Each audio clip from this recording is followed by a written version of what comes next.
माध्यमिक शिक्षा के बाद तुरंत शुरू होने वाली जो शिक्षा होती है उसे हम उच्च शिक्षा कहते हैं। और उच्च शिक्षा महाविद्यालय, मानित विश्वविद्यालय और विशिष्ट शिक्षण संस्थानों में दी जाती है।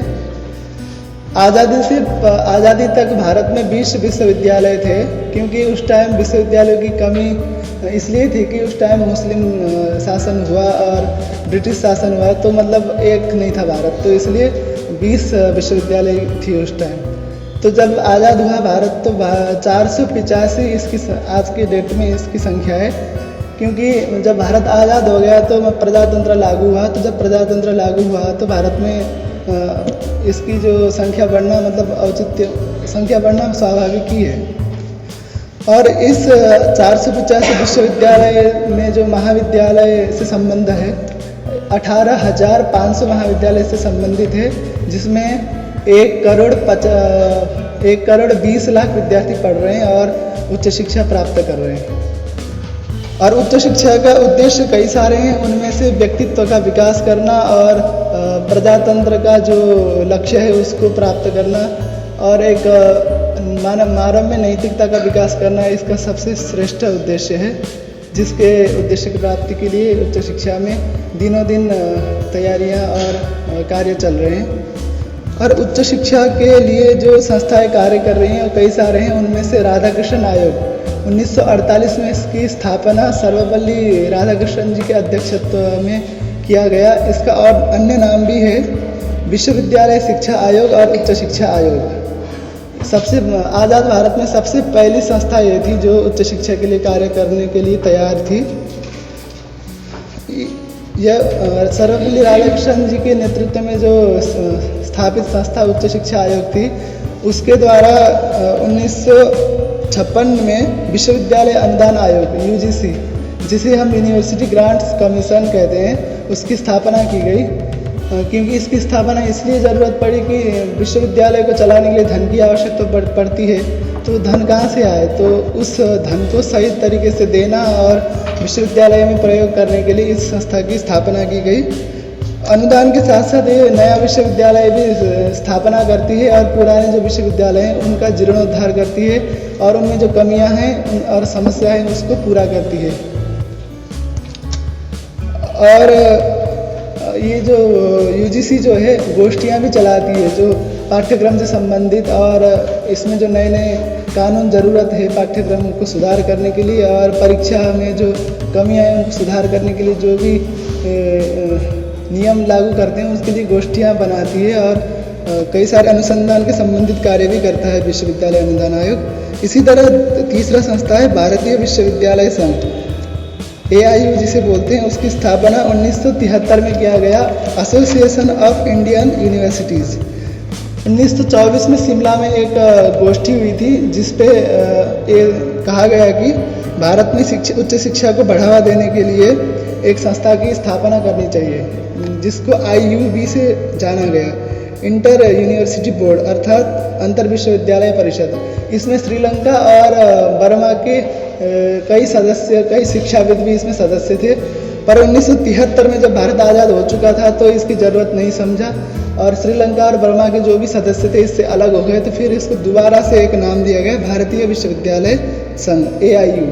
तब से आज तक भारतीय विश्वविद्यालय संघ बहुत अच्छा कार्य कर रहा है उच्च शिक्षा में। एक स्वैच्छिक संस्था है और ये सूचना एकत्रित करता है और जिसको ज़रूरत पड़ती है उस समय में उस सूचना को देता है। और उच्च शिक्षा से संबंधित जो पुस्तकें और साहित्य है इसका भी ये समय पे छपवाता है और उच्च शिक्षा के विद्यार्थियों को और अध्यापकों को प्रदान करता है, जिससे कि भारत में उच्च शिक्षा का जो स्थिति है अच्छी तरह से आगे बढ़ सके। और चौथे नंबर पे है राष्ट्रीय शैक्षिक अनुसंधान और प्रशिक्षण परिषद, NCERT का जो मुख्य उद्देश्य है वो तो स्कूली शिक्षा को आगे बढ़ाना है और उसमें जो कमियां हैं उनको पूरा करना और आवश्यकताओं को पूरा करना है। पर ये स्कूली शिक्षा के साथ साथ भी अन्य कार्य भी करते हैं, जैसे कि उच्च शिक्षा को आगे बढ़ाने के लिए ये अनुसंधान का कार्य करता है, अध्यापकों का प्रशिक्षण भी करता है और किताबें भी छापते हैं। और कई विदेशी संस्था यूनेस्को और यूनिसेफ इत्यादि जो विदेशी संस्था है जो शिक्षा के लिए निरंतर कार्यरत हैं, उन संस्थाओं के साथ भी ये अपना संबंध बनाता है और उच्च शिक्षा को आगे ले जाने के लिए सतत निरंतर कार्य कर रहा है। और एनसीईआरटी के कई विभाग हैं जिसमें कई कार्य चल रहे हैं, जिससे कि उच्च शिक्षा जो उच्च शिक्षा का वास्तविक कार्य है वो हासिल कर सके। और जो एनसीईआरटी भारत सरकार का जो शिक्षा मंत्रालय था उसके द्वारा स्थापित किया गया था 1961 में, 1 सितंबर 1961 में इसकी स्थापना की गई थी। इसके साथ साथ एनसीईआरटी के द्वारा स्थापित एक संस्था है न्यूपा। पहले इसको नीपा कहा जाता था क्योंकि ये इंस्टीट्यूट था पहले, अब ये यूनिवर्सिटी है। इसमें भी बीएड कराया जाता है और शिक्षकों की प्रशिक्षण की जाती है, क्योंकि बीएड भी एक उच्च शिक्षा होने के कारण ये उच्च शिक्षा में ही आता है। और जब न्यूपा उच्च शिक्षा के लिए बीएड करा रही है तो ये भी उच्च शिक्षा की उन्नति के लिए ही करा रही, तो ये संस्था भी उच्च शिक्षा से संबंधित ही है। और उच्च शिक्षा में कई सारे समस्याएं हैं जिनको यहाँ व्यक्त कर भी सकते हैं और नहीं भी कर सकते हैं, क्योंकि कुछ बातें होती कड़वी सच होती हैं। तो मैं सामान्य बात ही लेकर चलता हूँ। जो समस्याएं हैं, शासन का अनुचित हस्तक्षेप, उच्च शिक्षा आगे इसलिए नहीं बढ़ पा रहा है कि शासन जो है 5 साल में सरकार बदल जाती है, फिर दूसरा सरकार आती है तो अपना नियम बनाती है, अपना अलग पाठ्यक्रम बनाता है, जिससे कि विद्यार्थियों को, पढ़ने वाले जो विद्यार्थी हैं उनको परेशानी होती है, क्योंकि वो अपने मन से नहीं पढ़ पाते हैं, अपनी जो इच्छा है उसको पढ़ नहीं पाते। सरकार जो पढ़ाना चाहती है वो पढ़ती है। अब 2 सरकारें हैं, दोनों की उद्देश्य अलग अलग है। अब हम किसको माने, पहले वाली सरकार की माने या दूसरे की माने? बनाते तो सब नियम अपने अच्छाई के लिए बनाते, सबकी भलाई के लिए, पर उससे जो है शिक्षा व्यवस्था बिगड़ जाती है। इसलिए शासन का जो अनुचित हस्तक्षेप है सबसे बड़ी समस्या है। और शिक्षा में विशिष्टीकरण, शिक्षा को एक विशिष्ट बनाया गया, अलग से पैसा दे के, जो ज़्यादा पैसा वाले लोग पैसा दे के पढ़ते हैं, पर सामान्य जो जनता है वो इस सुविधा का लाभ नहीं उठा पाती, इसलिए ये भी बहुत बड़ी समस्या है। विश्वविद्यालय में अनुसंधान कार्यों की कमी, ये तो सबसे बड़ी समस्या है। हम अपने विश्वविद्यालय में देखें तो ये इसका ज़्यादा हम देख सकते हैं, क्योंकि जो अनुसंधान यहाँ चल रहे हैं वो कॉपी पेस्ट हो रहे हैं। 10 लोगों का पीएचडी उठा लिया और एक किताब तैयार कर लिया, इससे कोई नया अनुसंधान नहीं हो रहा है। जो पुराना कार्य था सबका, उसी को ही उठा के एक नया किताब बना रहा है। इससे तो बहुत बड़ी समस्या है ये। और अनुशासनहीनता भी एक बहुत बड़ी समस्या है।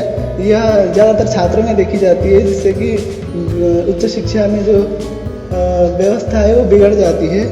और छात्र समितियों की कमी, जो शिक्षा का माध्यम अंग्रेजी भाषा ज़्यादातर होती है, जिससे कि सर्वसाधारण शिक्षा नहीं ले पाती है। छात्र समिति की कमी का ये है कि विश्वविद्यालय में जो छात्र समितियां बनाए जाते हैं, उसका जो वहाँ के जो प्रधानाचार्य या कोई वहाँ के अध्यापक हैं उसको ज़्यादा ध्यान नहीं देते हैं, क्योंकि छात्र समिति इसलिए बनाई जाती है कि छात्रों की भी जो मांग हो उसको पूरा कर सके। पर जब अध्यापक या प्रधानाचार्य उसको ज़्यादा ध्यान नहीं देते हैं तो छात्रों की जो इच्छाएं हैं, छात्रों की जो आवश्यकताएं हैं वो अच्छी तरह से पूरी नहीं हो पाती। और इन समस्याओं को समाधान के लिए भी कई बिंदु हैं, जिनमें से विश्वविद्यालय की स्वतंत्र व्यवस्था होनी चाहिए, उसमें सरकार की अनुचित हस्तक्षेप नहीं होना चाहिए। और दूसरा है आर्थिक व्यवस्था में सुधार। जो विश्वविद्यालय में या किसी अन्य विशिष्ट संस्थान में जो आर्थिक व्यवस्था होती है वो सही तरीके से होना चाहिए, जिससे कि यह उच्च शिक्षा अपने ऊंचाइयों को छू सके। सामान्य शिक्षा की व्यवस्था, जैसे कि इसकी कमी में बताया गया कि विशिष्टीकरण हो रहा है, इसलिए सामान्य शिक्षा की व्यवस्था होनी चाहिए ताकि सर्वसाधारण भी इस उच्च शिक्षा का लाभ उठा सके और अपने जीविकोपार्जन कर सके। और राष्ट्रभाषा माध्यम, शिक्षा का माध्यम राष्ट्रभाषा होना चाहिए, क्योंकि राष्ट्रभाषा इसलिए होना चाहिए क्योंकि सबसे ज़्यादा बोली जाने वाली भाषा राष्ट्रभाषा ही होती है देश में। तो इसलिए उस भाषा को यदि हम माध्यम बना दें तो उच्च शिक्षा में बहुत अच्छे से विकास हो सकता है। अनुशासनहीनता की समाप्ति, यह कैसे होता है? इसमें सबसे बड़ा हाथ तो छात्र का ही होता है, पर छात्र को इस समस्या से समाधान के लिए अध्यापक ही प्रेरित कर सकते हैं। ऐसे कार्यक्रम किया जाए, ऐसे काउंसलिंग कराया जाए, इस तरह के कार्यक्रम या इस तरह से आदेश किया जाए कि वो अनुशासनहीनता को त्याग कर अनुशासनहीन जो एक समस्या है उसको हटा सकें।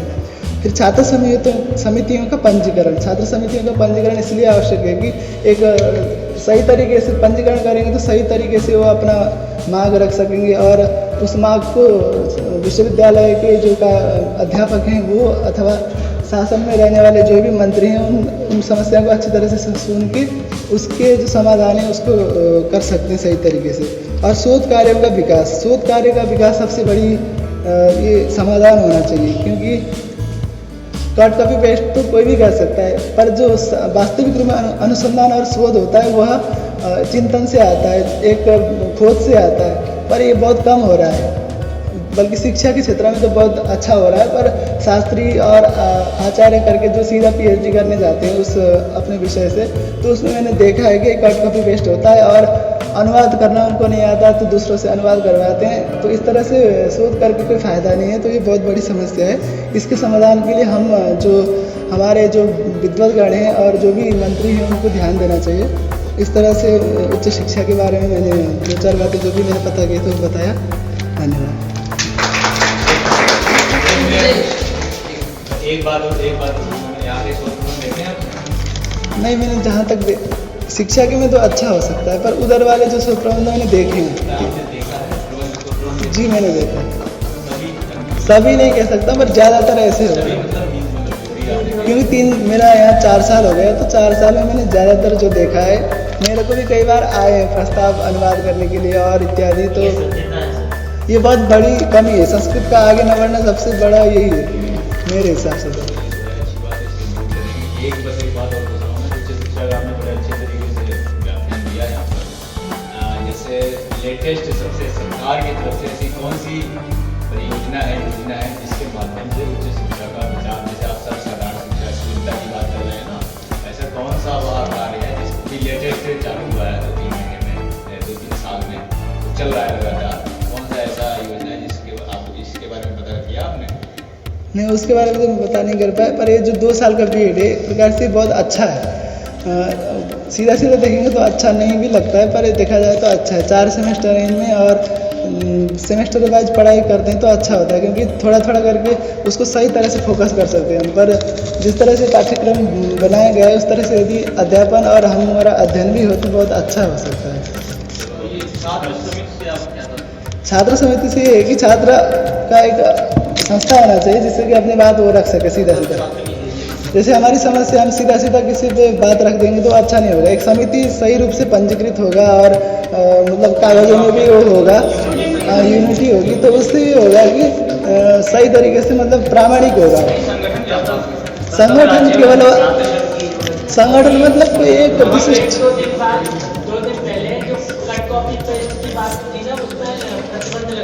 तो ये बहुत अच्छी बात है। कट कॉपी पेस्ट के लिए बात मैं बता दूं, अनुसंधान बहुत बढ़िया बताया आपने।